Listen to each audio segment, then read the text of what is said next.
Welcome to SPED International Secondary School online classroom.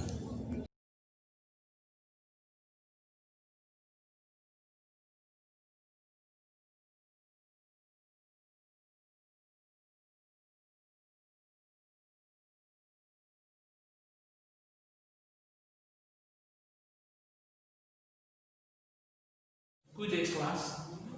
You are welcome to the online teaching. Last time we discussed presidential system of government, where I told you that it's a system whereby power is constitutionally separated among the three organs of government. Today, we want to continue from where we stopped. The topic before us is presidential system of government. The meaning. Presidential system of government is a system of government in which the head of state is also the head of government. It's a system in which the executive power is vested in one person's hand. For instance, in Nigeria, we have the president. So the executive power is in his hand. He had what it takes to rule the whole of the country. Then we also have the United States of America too.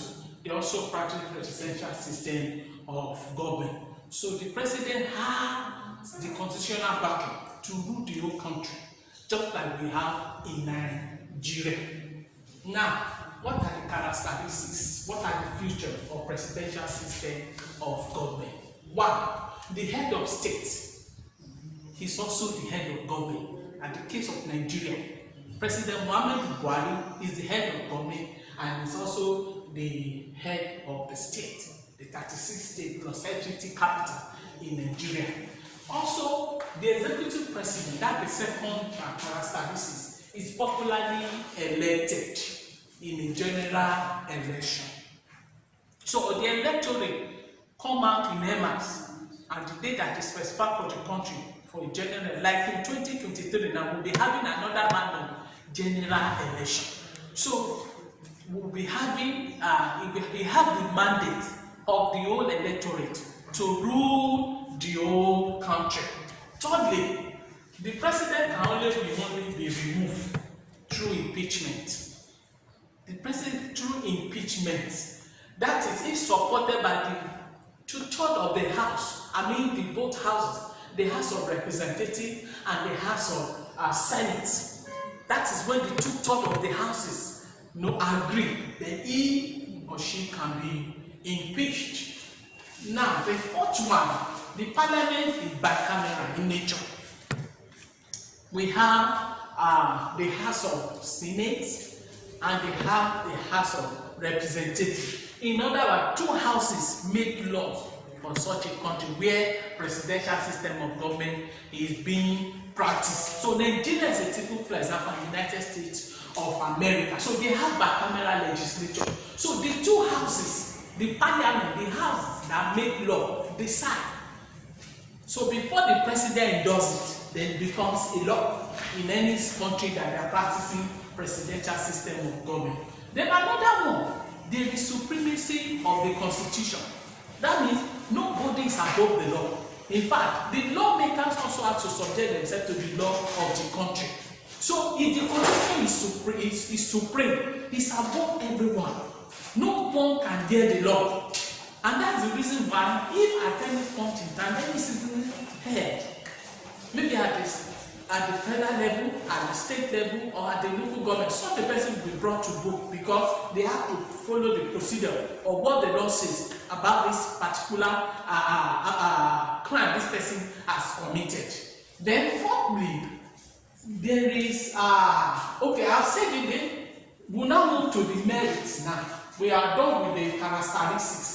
So now go to discuss merits of presidential system of government. What are the advantages or advantages of any country practicing this presidential system of government? So like Nigeria, United States of America, what do the countries have to gain when they practice presidential system of government? One, the president has a free hand to appoint his ministers. You can see the case of our president, President Muhammadu Buhari.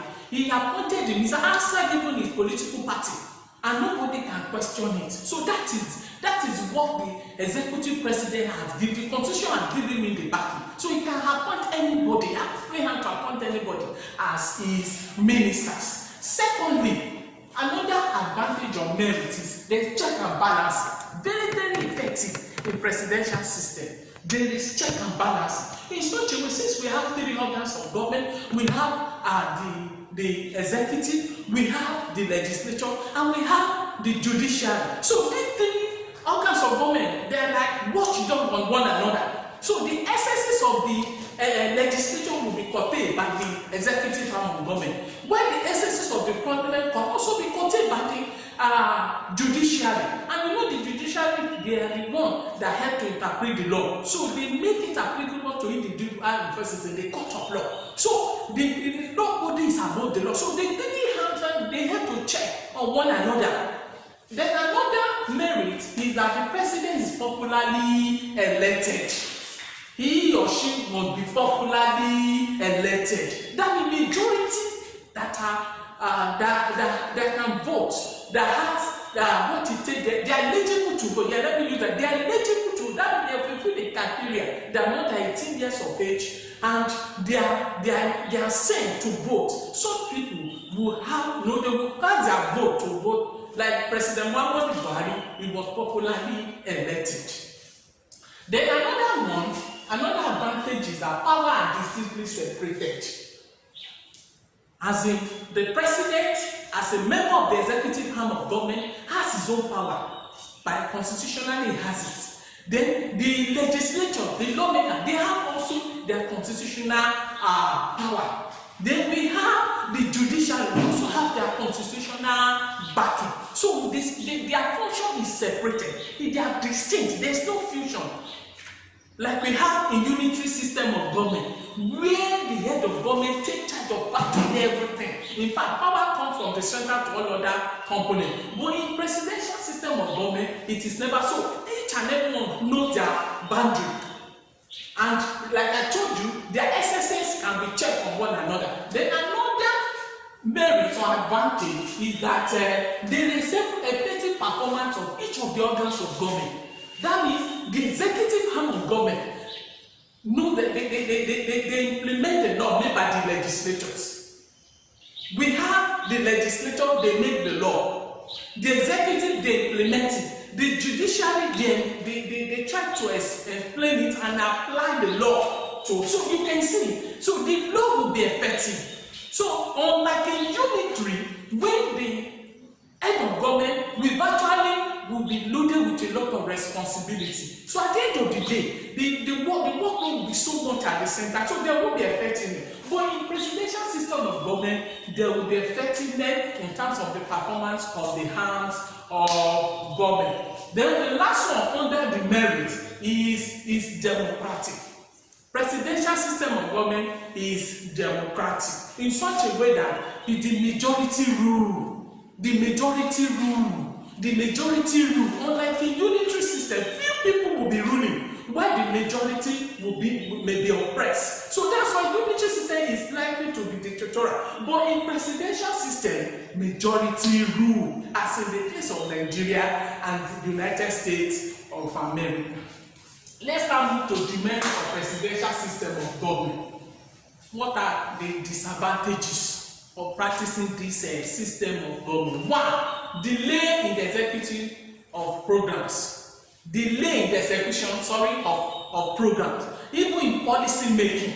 You know, we have 3 tiers of government: the legislature, the executive, and the judiciary hands. And these 3 organs work hand in hand.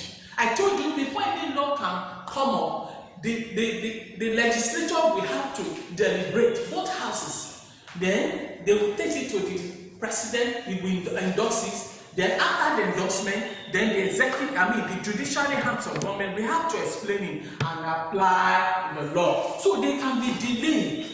They are likely to be delayed, unlike in unitary, where it's the central government that is all and all. Whatever they decide, they just send the information to all other components.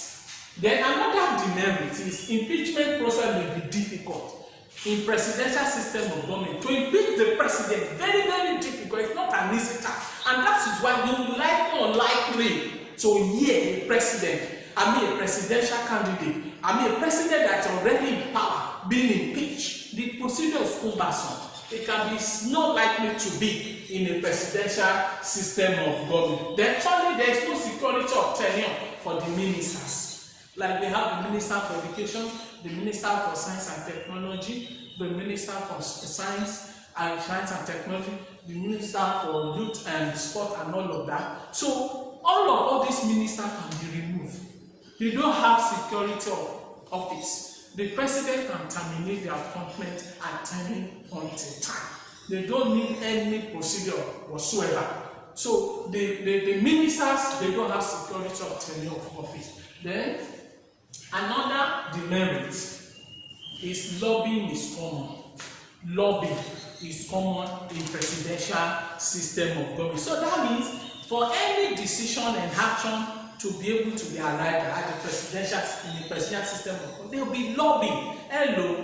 LOBBYING. There will be lobbying. That means they need to influence their decision in the house. They influence. If you want to come up with any issue in the house, maybe in the House of Senate or Representative, you have to lobby. You have to begin to go from. You have to talk to some people to support your idea. Then before the thing can become something, even in the houses, in the both houses. So lobbying is very, very common. So that's where we are going to stop for today. In our next lesson, we shall continue from there. So we have the following as assignment. So you do it and submit as we've been doing before. Thank you, class.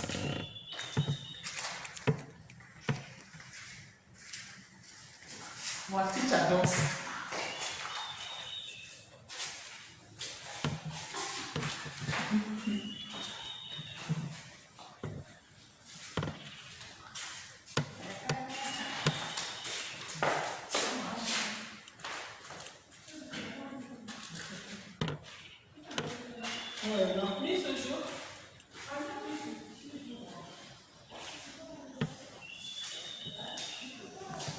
Hope you enjoyed today's lecture.